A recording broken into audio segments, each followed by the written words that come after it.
Welcome back to another episode of The Adversity Advantage. I'm your host, Doug Bopst, and today's guest is Doug Evans. Doug is an early pioneer in the natural food industry. In 2012, he co-founded Organic Avenue, one of the first exclusively raw, organic, and plant-based retail chains in the country. He then created and founded Juicero, the first fresh farm-to-glass automatic cold-press juicer with the mission of bringing more fresh produce to the home. Doug has become quite popular recently as he wrote the Sprout book in efforts to teach people about the power of sprouts and has written a transformative plan for sprouting. He's revolutionizing gardening and growing your own food right in your kitchen in an affordable and accessible way. His mission in life is to help people learn how to grow and eat the most nutritious food on the planet, sprouts.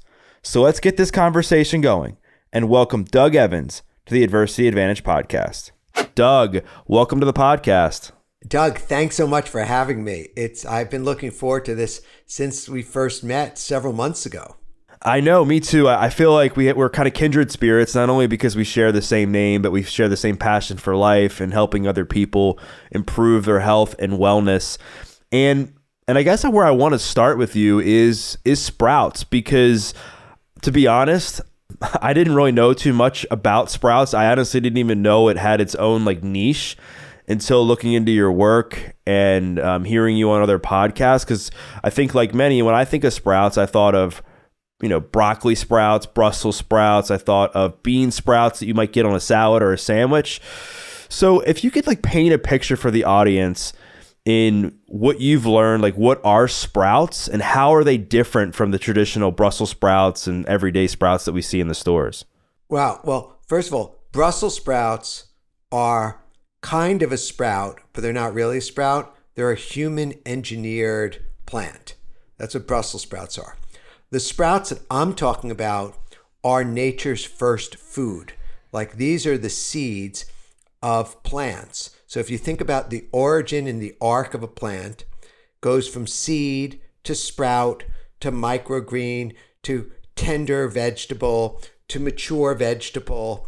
And then as it gets mature, it then flowers and then fruits, and then inside the fruit or the pod are more seeds.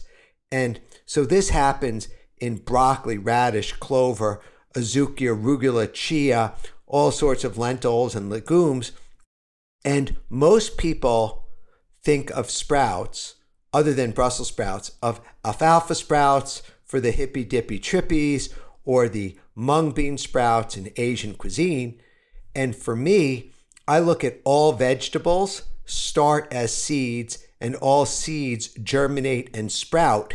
And the insight I had, the critical insight, I think this is life-changing insight, was that these sprouts are edible and that these edible sprouts are actually vegetables. And vegetables are good for you. So I'll take a pause there and turn back over to the maestro.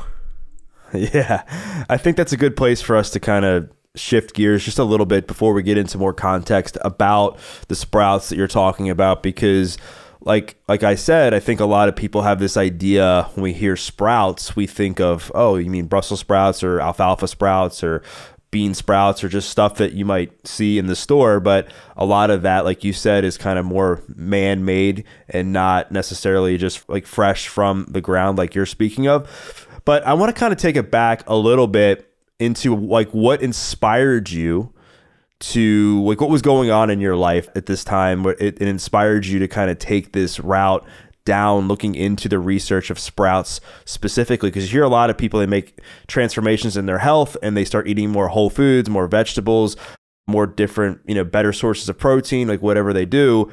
But what influenced the sprouts? So I had 22 years ago, I shifted my lifestyle from eating anything street food, processed food, just garbage, candy, bubble gum. So 22 years ago, I made the shift to raw vegan, right? And so I'd been eating very, very healthy fruits, vegetables, seeds, nuts. I'd be able to go to raw food restaurants around the country, around the world. When I moved into the Mojave Desert, at our little oasis at Wonder Valley Hot Springs near Joshua Tree, I set up my Burning Man tent right at a yurt. I set up my yurt And I had a cooler filled with my favorite goodies from Air One, right? And so I was like not thinking about it. Everything was like hunky-dory. And then over the next day and a half, I ate down the cooler. So then I went on to my trusted iPhone and I went to Happy Cow and I looked for vegan near me. I looked for vegetarian near me, vegan-friendly options. And it was as if I was on another planet. There was nothing within an hour and 15 minutes from where I was in the desert. So I made the trek to Whole Foods in Palm Springs. And when I got back, like that night, I'm sitting in the hot springs. I'm looking at the Milky Way and the galaxy. I'm feeling really small, but really open. And then it just came to me. It's like, oh, sprouts.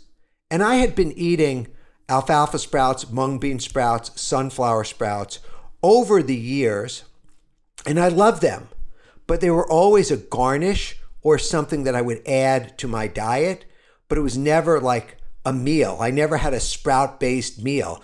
So I asked myself, I said, I wonder if I could, grow sprouts, eat sprouts, and if I could get enough calories, enough micronutrients, enough phytonutrients to be healthy on eating this. So fast forward a month later, I had 6 jars going in 1 cubic foot, and I was growing thousands of calories a day in 1 cubic foot, more food than I could eat.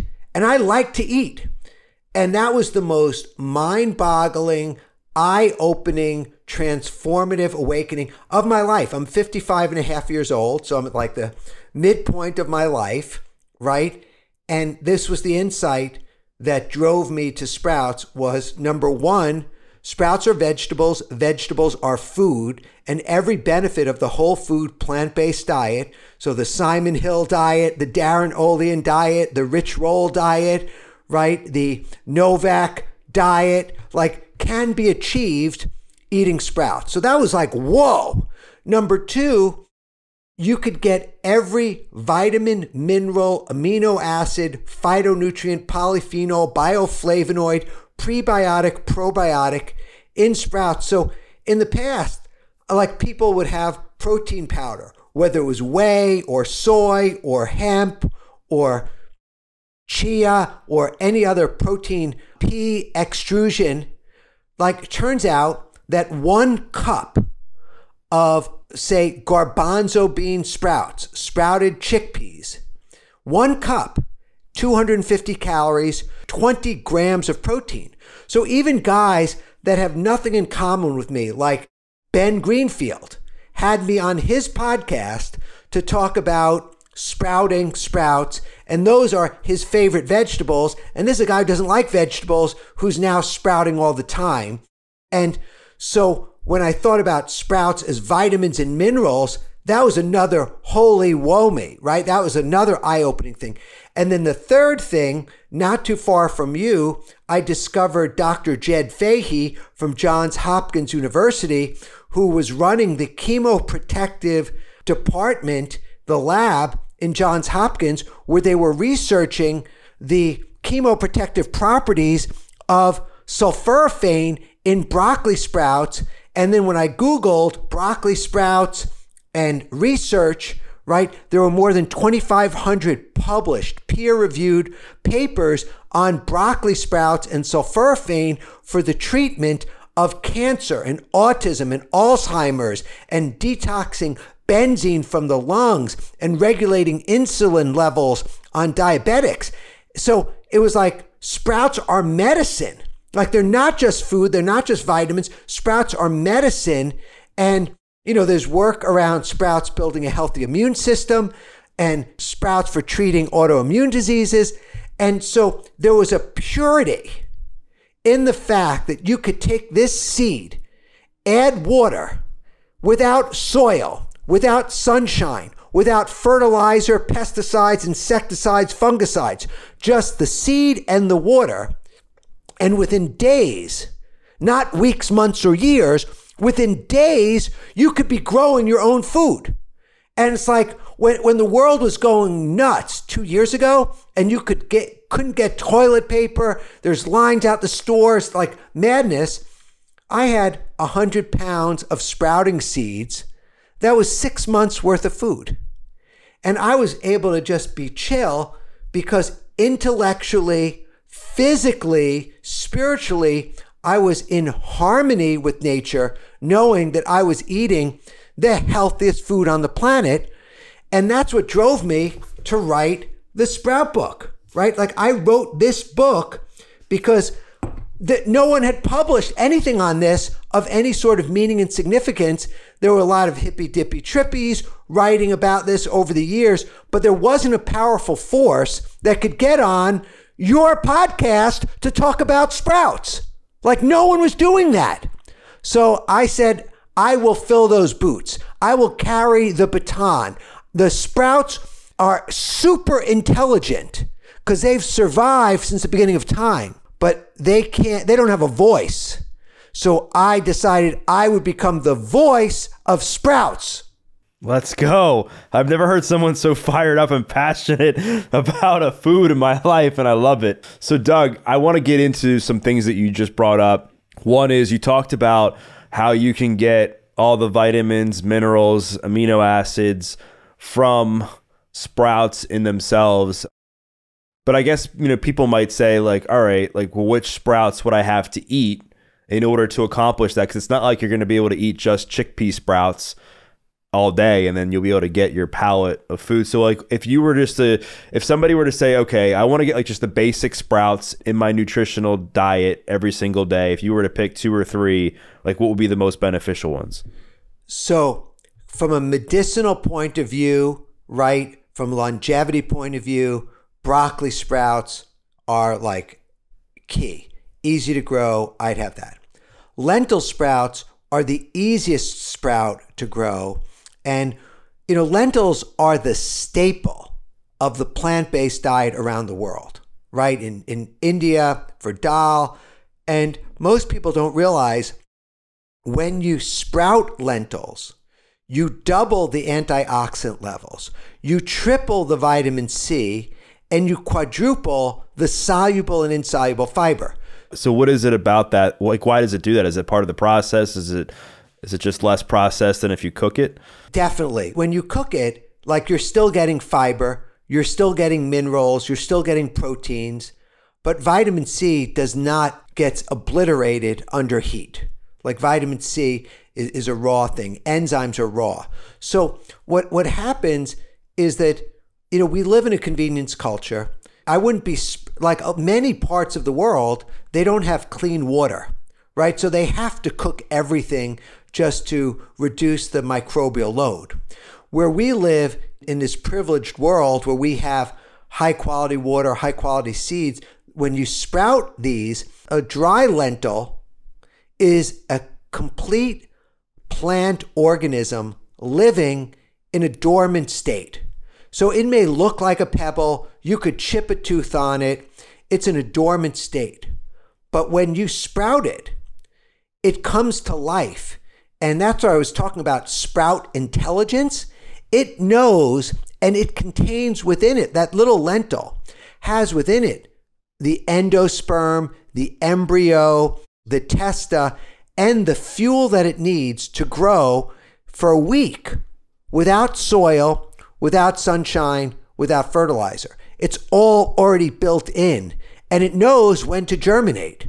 So you're consuming something with a powerful life force, and I think that's where the health begins. Right. And so with the broccoli sprout, when it grows, I mean, I've seen you take the different lentil sprouts and chickpea sprouts and have them grow into actual chickpeas and lentils, kind of what you would see, like if you're buying them in a store when they're already made, like you're making that all like fresh yourself. But with a broccoli sprout, like how does it, like what's the finished product? Is it like a floret? Is it a crown? Like what does it look like? No, it's like a tiny sprout, 1 inch long, like a 1/16 of an inch thick with a little baby flower on it.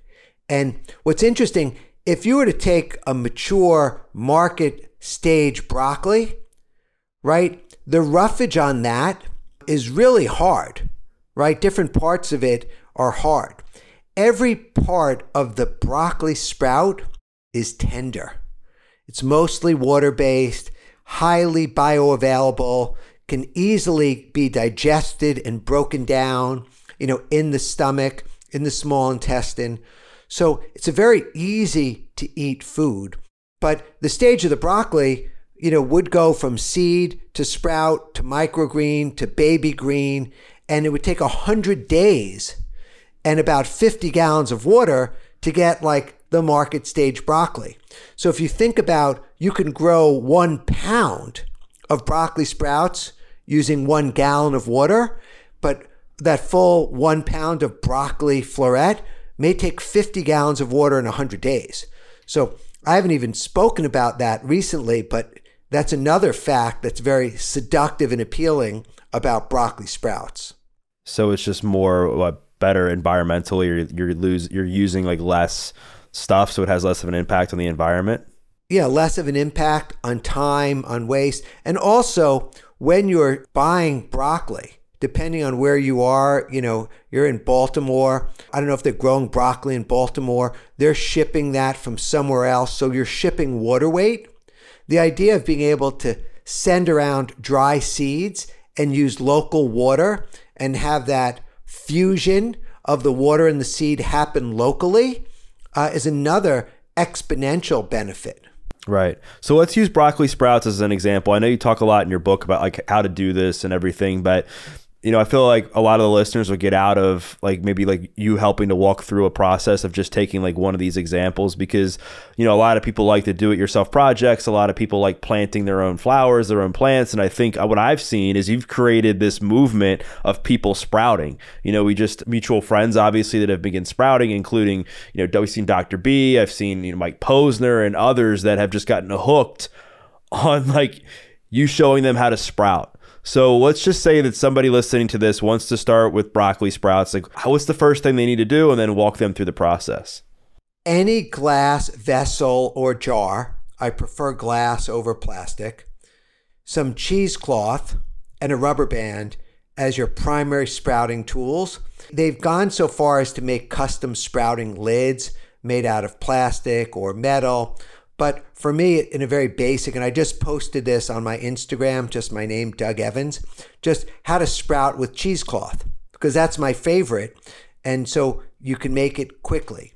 And then I would buy, depending on where you are in the world, and I know you have a global audience, Doug, but where you are in the world, I would look for organic sprouting seeds that were tested for high germination rate and for pathogens.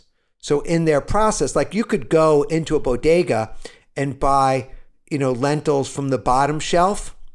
I'm encouraging you and your listeners to go to the top shelf and get the best, because the incremental cost of the best is very low relative to anything else. Like you buy the best car in the world, it's millions of dollars versus the lowest cost. Here, it's a not even noticeable difference in price. So I'd get organic sprouting seeds tested for pathogens, tested for high germination rate.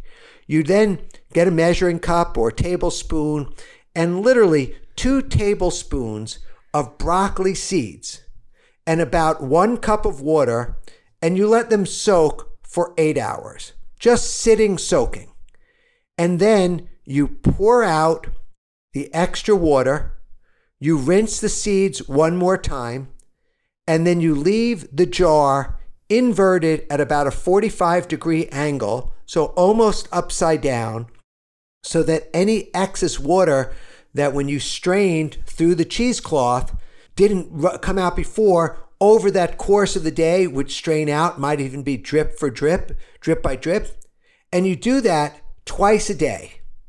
And by day 3, day 4, day 5, up to day 7, the sprouts are like doubling in size every day. And it then becomes a personal preference. Like you referenced Mike Posner, he's got 8 jars going, so he can be eating sprouts at every meal. And so he's going through this 6-day rotation, eating a jar, starting a new jar, next day going to another jar. And that works like a charm. Well, and I love how detailed you got with explaining that process and telling people to really pay attention to the quality of stuff that they're buying, because I think it's easy for so many people, just because maybe they're not even aware that just spending an extra few dollars can actually go such a long way. You mentioned like when you're reaching for certain sprouting seeds, like going to the top shelf versus the bottom shelf. So we talked about broccoli sprouts, and other than broccoli sprouts and then lentils, like if you had to add like one more, that let's just say somebody wanted to start sprouting 3 things. We stopped on the broccoli, but I would say broccoli. I would say lentils, garbanzo beans, especially you have a really healthy audience. Those are really good. Chia, like the chia pet. Like unbelievable. Chia has ALA and has medium chain fatty acids. So chia seed is like the staple of the Aztec warriors and health nuts around the world. Well, most people don't know when you sprout chia, within a few days, it actually turns into a vegetable, has a green leafy component to it, which is the chlorophyll, and you're getting bioavailable fresh chia. So we had broccoli, we had garbanzo, we had lentil, we had chia, and then there's any number of ones. If someone likes spice, you could have radish, you could have mustard, you could have fenugreek. Like, I'm sure that if someone were to do the research on the properties of like fenugreek, or any of these other like mustard, they're so powerful, and the work is still to be done. But I would add something spicy, add some spice to your life. And then I'm used to eating them raw and plain. But in the beginning, I was making dressings. Like you could literally take whatever sprouts you want, put balsamic vinegar on them. You won't even taste the sprouts. You could take tahini, which is basically just a sesame seed paste. And that adds like a fatty component to it, which is triggering the dopamine and serotonin in the brain in a healthy way. So you're getting a concentration of calcium, and you're getting more protein, and you're able to add more flavor, texture, and consistency to the sprouts. Super interesting stuff. I never even knew any of this. So I'm so glad that I'm kind of learning more about this. Yeah. I'm glad you're interested, my friend. Well, I think it's important. I think anytime we can bring on somebody and we can chat about different ways to incorporate things that are going to add value to their health, I'm all about it. And I think this is something that's very interesting because there is a lot of health benefits to it. And there's this, like I said, this project theme to it where you're seeing people, it's almost like a novelty where they're enjoying now building their own little sprouting stations that they have in their house on a daily basis to be able to kind of just see like what they're accomplishing, because people like that kind of stuff, Doug. Let's face it, people like to see progress, people like to see results, and they like to see that whatever work they're doing is actually paying off. So when it comes to cost, I know sprouting is actually like a pretty efficient way to eat as well. And I know so many people, one of their biggest excuses to not eat healthy is because they say it's too expensive to shop organic, it's too expensive to buy tons of fruits and vegetables and the right kinds of meat if they're eating meat or whatever. So like on average, like how much do you think it costs like for somebody if they want to add sprouts to their diet on a weekly or monthly basis? If they want to eat sprouts every day, under $1 a day. Wow. If they wanted to eat like sprouts as their primary source of calories and nutrition, they might have to spend as much as a cup of Starbucks, like $3 or $4 a day. So for $100 a month, you could eat sprouts essentially for like your primary fuel. Oh yeah, yeah. Like my vision of the world is that if someone has a garden and they're a farmer, they could grow their own like market stage vegetables. Everybody else could be growing sprouts. And to me, sprouts are the primary source of vegetables in my diet. Period, hands down. Like sprout salad, sprout side dishes, sprout hummuses. Like check out Ben Greenfield. He did a video where he followed one of my recipes, which was sprouted garbanzo beans and pickles. And the pickles provide the flavor, and the pickle juice provides the flavor, and the garbanzo beans supply the protein, the soluble, the insoluble fiber, and the antioxidants. And then you have like a raw sprouted hummus that is finger licking good. Like, I mean, it just really easy to eat, flavorful. And someone who doesn't even know, like they're eating sprouts, all of a sudden, like they're gorging on a dip because they're used to a dip. And that's a great example. So when you're talking about sprouts, like the theme of this conversation, it's not like because when I, like I said, when I think of sprouts, it's like I think of eating like just the raw, like a sprout. Like at the end of the day, there's an end product to the sprouts that you're also eating. There's the chickpeas. You talked about the garbanzo beans. You're talking about these little broccoli sprouts that grow to like a small size compared to what they are in a store. You talk about lentils. But the term, it's called a sprout because you're actually growing it from the sprout seed and in the most raw, organic way possible, correct? Yeah, I mean, I think that's it. And, you know, the reality is we live in a society that's filled with jargon, right? And convenience. So what happened is what got me into this was pure necessity, right? Like that was the driving factor. What kept me in it was just pure logic, right? It's like you have these realizations and these epiphanies along the way. And now I don't care wherever I am in the world, right? In abundance, I was in New York. They're the most, highest quality plant-based restaurants. And I'm still jonesing for the sprouts. Like I could be eating anything and like I'm looking for the sprouts because I know now that everything you put in your mouth is a life or death decision, right? Just factual. And so what I want to do, like you, is I want to raise my standards of what I'm willing to consume so that I'm eating the highest quality nutrition on a per calorie basis. Like I don't need to tax my internal organs unnecessarily processing crap because of my prior addictions to salt, oil, and sugar. So now like I'm at a new level of sprout consciousness. Sprout consciousness. Are you going to get that tattooed on your forearm? I think tattoos are toxic for me. So no tattoo for me. I might make a sign to put above my desk. How's that? That's a winner. I want to get into your transformation story when it comes to your nutrition, because while a lot of people who listen to this podcast are focused on health, there's some that are kind of still trying to find their way. And I know you were one of those people that ate out a ton. You ate processed food. You ate McDonald's. You ate fast food like on a regular basis before making this shift over a couple decades ago. So like, what were some of the, like, as you look back now, I mean, I think you're a pretty motivational guy and you seem like you're very routine and habit based and you got that down. What were some of the like mindset shifts you think you had to make in order to walk away and really keep yourself grounded when you're making that, when you initially made that shift? I would say the number one thing was what Tony Robbins says is life is happening for you and not to you. So like whatever came up, like in my life, I was like, okay, just bring it on, bring it on. Like I felt like I was Al Pacino in Scarface taking the machine gun fire to the chest. Say, bring it on, right? And like whatever happened, like I get a flat tire, I get fired, my company gets composted, right? I get robbed, right? I get COVID. Like whatever happens, I'm like, bring it on, bring it on.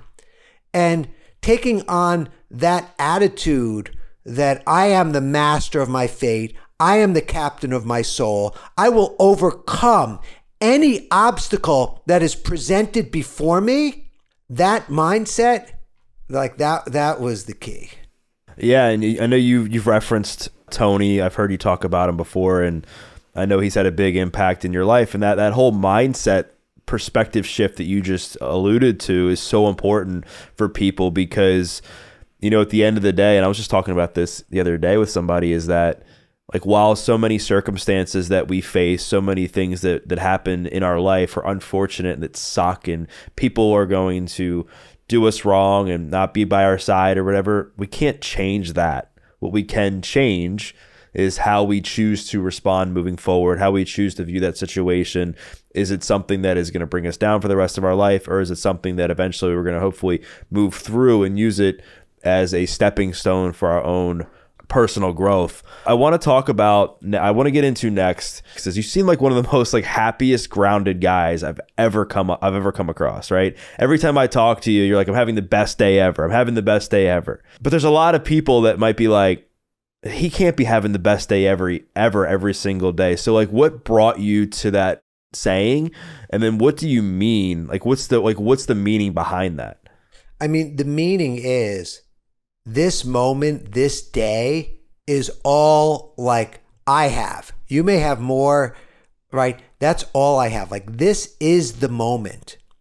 And that if I choose to be mediocre in this moment, if I choose to focus on lack and scarcity and victimhood, then it's going to be a pretty shitty day, right? If I focus on gratitude, if I focus on abundance, if I focus on opportunities, if I focus on my dreams and goals and love that I have in my life and how fortunate I am, then the reason why it's the best day ever, because this is the only day that I have right now. Like, this is the moment. Like, it's not like I'm preparing for some other future event.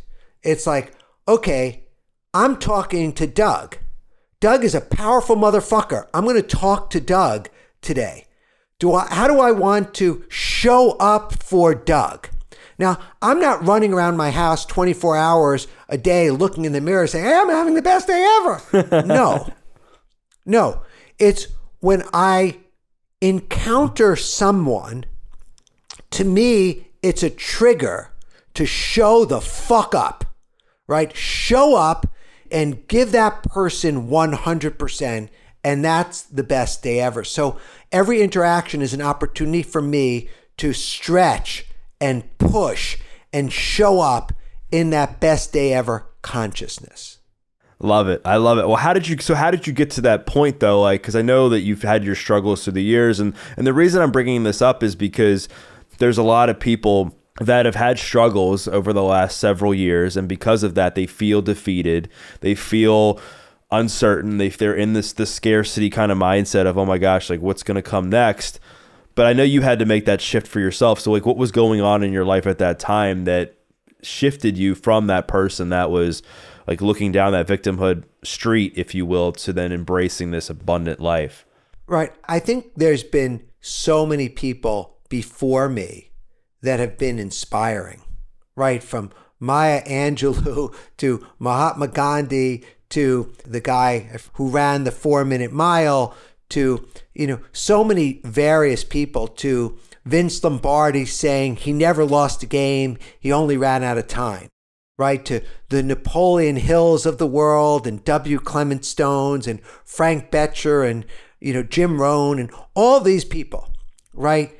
And I would say, like, I'm not in any of their camps, right? I take information and bits of their wisdom and I own it. I incorporate it. Like when I read The Greatest Salesman in the World, right? Have you ever read that book, Og Mandino, The Greatest Salesman in the World? Yeah, I've read it. Yeah, I've read it a few years ago. I mean, the wisdom in that book, like I challenge you and I challenge any one of your readers to get that book and read all 10 of those scrolls as described 3 times a day, every day for 1 month, and then jump to the next scroll.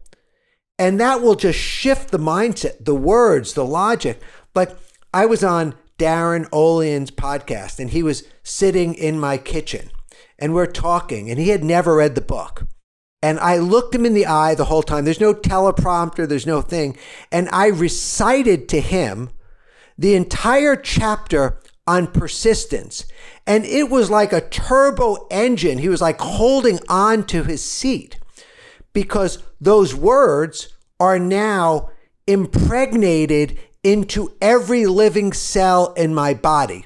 And as I repeat those words, as the old cells die and shed, the new cells get impregnated with that life force, with that wisdom, with that energy, because we are constantly evolving. So what they say about this, like, how's this the best day ever? So yesterday's shower is not going to prevent you from stinking today. So you need to train every day to be in this state so that you are life ready. Like, I'm ready. And yeah, I've been like punched in the face. I've been fired, right? I've had my net worth drop 96% in one moment. I've been publicly eviscerated. Like, and all these things, I'm like, okay, bring it on. Bring it on. Like, I'm not going postal on you. Just bring it on. And then the other thing, which I would also recommend, is the teachings of the Buddha. Not Buddhism, but the teachings of the Buddha that are taught in a 10-day meditation course called Vipassana. And Vipassana is the technique, non-denominational. And in the 10-day course, they teach you how to meditate. And you are meditating for 10 to 12 of your 17 waking hours, and you're sitting there meditating. And when you leave that course, you will be at a state of equanimity. And like, that's what they're teaching you, that good things will happen and you will crave those good things. Bad things will happen and you could potentially suffer and have aversions to those. And what they teach you in the meditation course is to be able to observe whatever's happening in the body so that you can observe your cravings, you can observe your aversions, you can observe what you're clinging to and maintain this state of equanimity. And I would say this is the highest integrity course teachings that I've ever experienced in the world. Do you know what they charge for a 10-day course, including room, board, and curriculum? Around the world, there's at least 45 centers around the world. They're teaching these 10-day courses everywhere. Do you know what they charge for this? It's free. Free. So you're homeless, go sign up for a 10-day Vipassana meditation course. You know, like, you need a place to go there, right? Just sign up. I love how you're sharing this, Doug, because, you know, a lot of people, they see you as the sprout guy. Like I've said, you've written the book on sprouts, and that's kind of your main message now. But a lot of people might not know that you've had your fair share of adversity too, between your own health, between what happened with you in your business and your net worth dropping and everything that went along with that. So I'm glad that you're sharing these mindset tips that you've used that have been applicable to different phases in your life, whether it be bouncing out of this, the professional downfall that you had, whether it was, you know, transitioning from somebody who ate pretty poorly to somebody who's now making the right choice, has made the right choices for a significant amount of time to move along the health path, whether it's been somebody who, like, it was all your hopes and dreams were to move to the Mojave Desert and the Joshua Tree, and then you come to find out it's a food desert, but then you find your way. You don't move out. You don't blame everybody else for your problems. You're like, how can I make this situation better? Like, what can I do? And that's obviously how you got involved with a lot of what you're doing now. I want to talk about something that's really fascinating to me that I think a lot of people would be interested in knowing what to do, and that's your ability to network. Your ability to get connected with people from all walks of life, from people who are famous, people who aren't famous, just everybody, and share the good word of sprouts. And there's people right now that are listening to this. They're one connection away of a big professional stepping stone. They're one connection away of a big personal stepping stone, but they don't know where to start as far as how to reach out to people and share their knowledge. Like, what have been some of your best practices in doing so? Well, I think for one, when I ask for, a lot of it is introductions, right? You have to, like, everyone knows someone, right? And people are very protective and guarded with their database, right? With their Rolodex. And so you have to be aware that a connection is worth more than gold. Like, it's worth more than gold. So when I ask for something, people are very cognizant that they are going to exchange something that's priceless and valuable. And I'm aware of that. So when I make that ask, I always position it in such a way that it's about me giving. It's not about me taking. It's about me giving, and how this is aligned and will fit with the person that I'm talking to or that I'm requesting that connection to. And then it gets to a point where there's so much trust built and your reputation is powerful enough that people are very willing to comply with the request. And in many cases, like what happened with you and me, right? We were having a conversation and Mike Posner came up. And I was like, oh, you want to meet Mike? Hey, sure, I'll make that connection right away. And next thing you know, he's on your podcast, right? Because you have showed up. Like, I know that you're not going to pick the guy's pocket, right? You're not going to abuse him. You're not going to stalk him. You're not going to violate the trust and the covenant of that introduction. And so the networking, to me, first of all, you have to be willing to hear no. Like, I've asked for introductions and people say no, and sometimes you accept it, sometimes you ask again and again and again, and there's like a fine line between being persistent and being a stalker. And you don't want to cross that line in the wrong circumstance, because that's really bad, right? But people love persistence. People love, helping other people. So if you go into the mindset that you're asking someone for something and it's all about you and they probably won't want to make the introduction anyway, you are going to manifest a big fucking zero, right? That's what you're going to get. If you make the request thinking that, of course it's going to happen. Doug's going to love me. John's going to love me. Tony's going to love me. Oprah's going to love me. Like, blah, blah, blah. Like, everything is going to happen. It will fall into place. So in a way, manifestation isn't like a dream. It's a dream in action. Right. Yeah, I like how you brought up the idea that you have to, when you're asking for an introduction or you're trying to network with somebody, you can't just make it about you. Like, one of the things that I've tried to do with even my own networking skills is figure out like how I can help that person. Like, what can I do to help? If I get connected to somebody who, is, for the sake of argument, more quote unquote powerful than me, right? They have more of an online presence, they have more of a name for themselves, and I'm looking to, improve a relationship. You want to be able to serve that person. Like, what can I do to help that person? What does that person need? Oh, they need a connection to this thing, or they need that. Like, how can you help that? Because if you go up to that same person and you're like, all right, like, what can this person do for me right away? They're going to be turned off. And I've been somebody who, like, I've gotten turned down a fair amount as well, but I just keep going and I learn. Like, there's been times where I'm like, I probably shouldn't have followed it up that much, right? And there's been times where I'm like, I probably should have pushed a little harder. But you learn, and that's just part of the process of networking and building a business and taking risk, is that sometimes things are going to go your way and sometimes they're not. But I think the constant that has to remain, and it's kind of what you talked about earlier, is that everything is kind of is happening for you in that moment. And that, let's just say you are too persistent with a connection and then it fades away.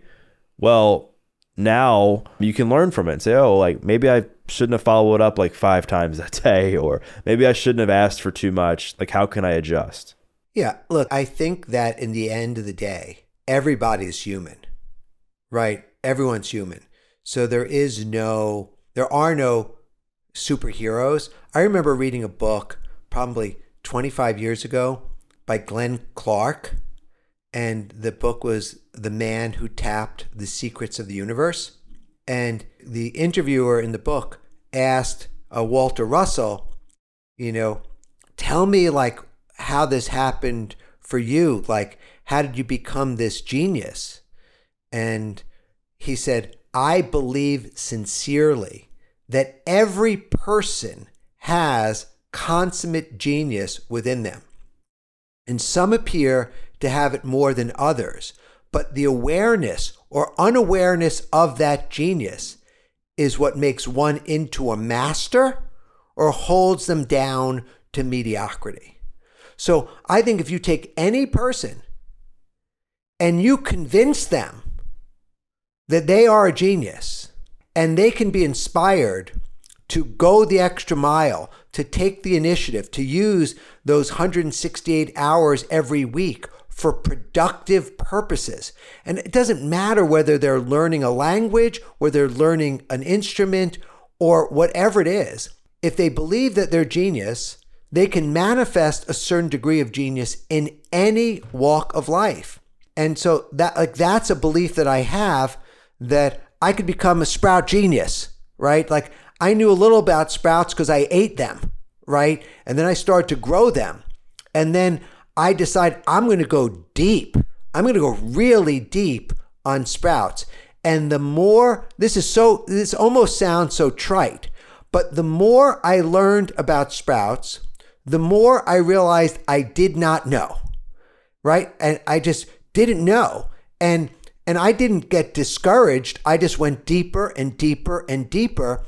And turns out that I don't know anyone else, in this day and age, 2022, who's going so deep on a topic like sprouts, right? And who's willing to get the rejection. Like, I wanted to go on the Rich Roll podcast, right? Good podcast, good guy. And I think it took me a year to get scheduled on his podcast to talk about sprouts. Like a year. And I wanted to do it when the book launched in April, when the Sprout book launched. It happened in June, right? So the point is, you have to be respectful of people, right? And in a way, I think I went on in June, not in March, when the book was launching, right before the launch, because I think Rich wanted to see, like, okay, like, what's going on with the sprouts? Like, be able to learn and get up, because it's not like, I'm a super ultra man, triathlete, Iron Man, etc. Like, I run 5Ks, not 50Ks, right? So, I had to earn my right to get that opportunity. Right. And I also think it's about building a connection and a relationship first. Like, to be honest, like I heard from a variety of people to have you on my podcast, but if it were just about sprouts specifically, like I'd be like, all right, we can talk about sprouts for like 20 minutes, or whatever. And then what? But it was because of your personality and how we kind of connected as friends that I was like, I think we can actually bounce off each other and have a great conversation, because there's so many other parts of your story and other parts of your expertise that I think people will relate to. And like the timing's everything. Sometimes like when you want something to happen, the universe doesn't, or God doesn't, or whatever you believe in. And sometimes when you want something to happen, it happens. Like it's just sometimes like you just have to be patient and just know that what's meant to happen will. And again, going back to this common theme of whatever is happening for you and not to you, and it's all part of this bigger equation of life that we're kind of working to solve. So as we kind of bring our conversation to a close, we talked about a lot. We've talked about bits and pieces of your story. We've talked about sprouts. We've talked about networking. We've talked about mindset. Let's just say like that somebody wants to like take that first step now. Like if you could give them some resources on, like you said, to buy like certain sprout seeds to sprout. You said that they should buy like a mason, what'd you say, a mason jar? Mason jar. Okay. There's a glass jar. They probably even have a mason jar in their house. They may even have a mason jar, a rubber band, and some cheesecloth already in their house, ready to go. And all they need are some sprouting seeds. And, they can be bought depending on where you are in the world. They're accessible. Like the sprouting category, like my book, the Sprout Book, is now in the 8th printing. It's in the top 1% of all books on Amazon.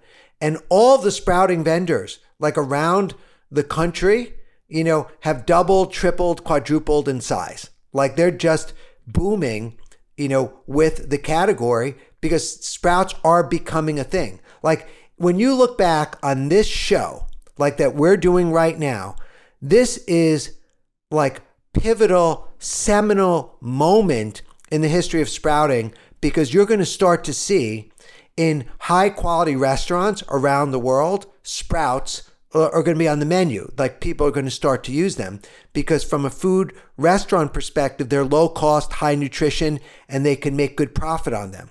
You're going to show up at friend's house. I showed up at someone's house and I didn't even know that what to expect. And they had like sprout jars there. And like Mike Posner, singer-songwriter, right? He's the I took a pill guy, and now he's like, I'm eating sprouts guy, right? You couldn't force, like you had Mike on your podcast. Mike is his own being. Like he can't be bought, he can't be bribed, he can't be manipulated. He's doing this because he inherently in his soul and spirit is aware of the magic and the power and the potency of sprouts. And your listeners, like this is a very real live, interaction. Like Doug, you are like tore off my veil. There's no shield. There's no mask. Like you're getting raw Doug showing up on your podcast, right? You're like, this is unfiltered, right?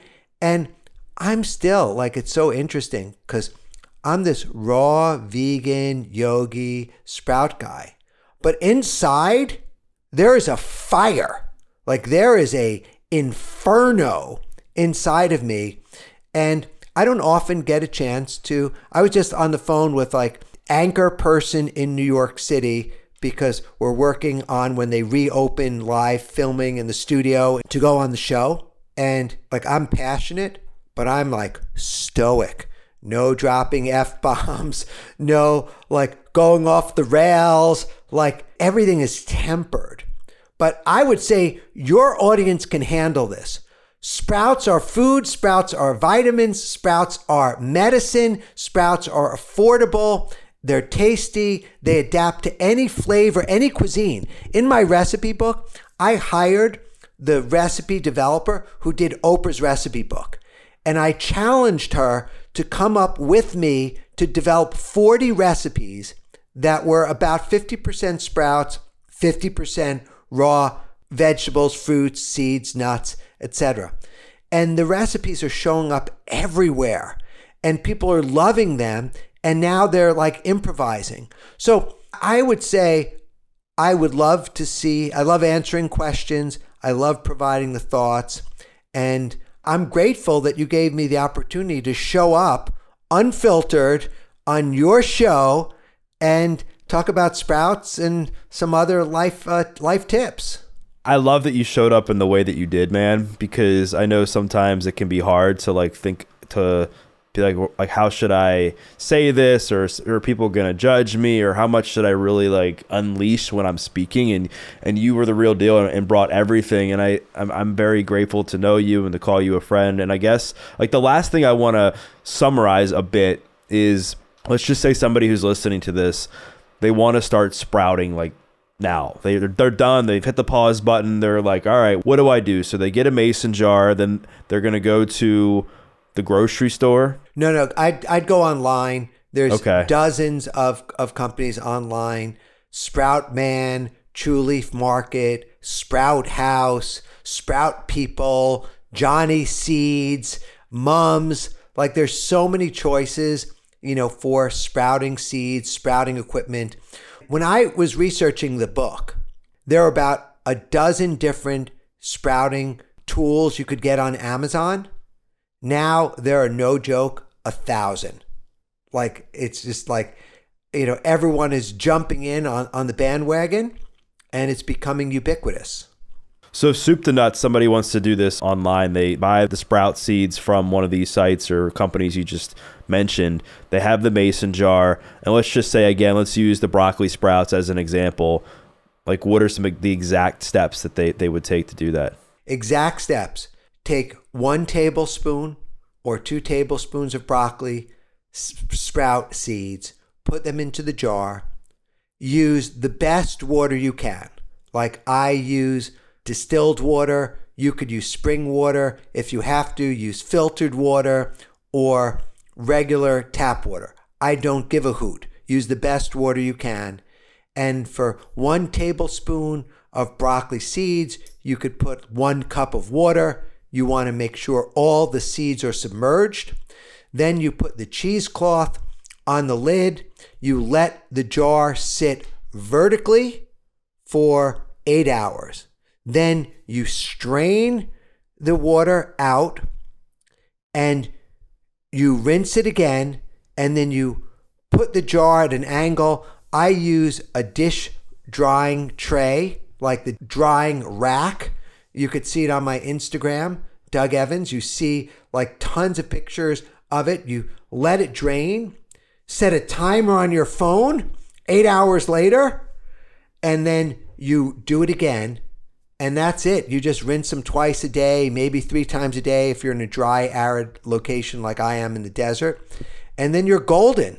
So 1 to 2 tablespoons of the broccoli sprout seed, like, what does that end up making? Like, how much broccoli sprout will you get? 6 cups, 4 to 6 cups. Whoa. Wow. Yeah, it's amazing. Like, it's exponential. It's wild. Well, Doug, thanks, man, for sharing so much on the show again. I enjoyed the conversation, and I think people listening to this are going to enjoy you, enjoy your personality, and all the wisdom that you shared. And I will make sure to include the link to get your book and connect with you on social media at Doug Evans in the show notes. And for those listening, what I'd like you to do, just like I try to always get you to do, is to share a takeaway. Maybe it was something that Doug said about the benefits of sprouting. Maybe it was something he said about how to do it. Maybe it was something that he said about the mindset shifts he's made in his life. Maybe it was something he said about networking. Whatever it was, tag Doug, tag myself, because we'd love to hear your feedback. And we once again thank you for listening to this episode of The Adversity Advantage. I'm your host, Doug Bopst, and we'll see you next time.